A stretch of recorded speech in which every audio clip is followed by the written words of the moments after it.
Palma de Gandia, Ainhoa Matsí està precisament en un tècnic de l'Ajuntament al costat del pou que els ha donat servici durant tot aquest temps i que ara no hi ha possibilitat. A veure què ens conta Ainhoa en directe des de Palma de Gandia. Endavant, Ainhoa.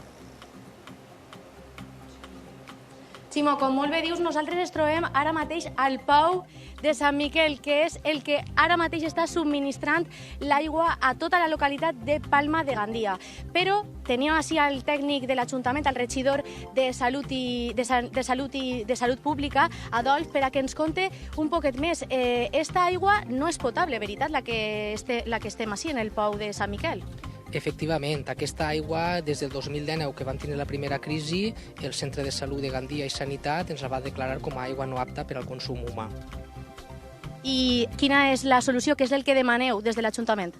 Bé, nosaltres des de l'Ajuntament el primer que demanem és una ajuda immediata per a tota la despesa que estem tinguent en la repartició d'aigua embotellada, perquè un ajuntament com el de Palma, tan petit, no pot assumir aquesta despesa que estem tinguent, i després, per allà d'un futur, el que volem és entrar al sistema en alta de la Mancomunitat de la Safor i que aquesta infraestructura ens ajuden des d'organismes superiors, com pugui ser Diputació i Conselleria, a sufragar el cost que costa.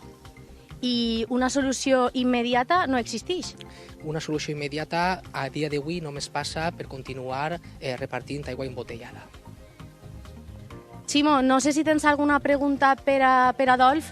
Ho ha explicat clar com l'aigua que desgraciadament no tenen, perquè hem vist que és una aigua molt tèrbola la que els arriba en el subministre d'aigua potable. Ho ha explicat d'una manera molt clara. Així, en efecte, tenim a l'alcaldessa i a Susana, i així continuarem perquè hem de parlar també de futur, de quina és la solució. Moltes gràcies, Ainhoa. Ara després també estaria bé que pegués una volteta pel poble, també parlar amb els veïns, perquè el dia a dia d'estar sense aigua potable podem fer una idea de les dificultats que n'hi ha en el dia a dia. Gràcies, Ainhoa. Després tornem a connectar en Palma de Gandia.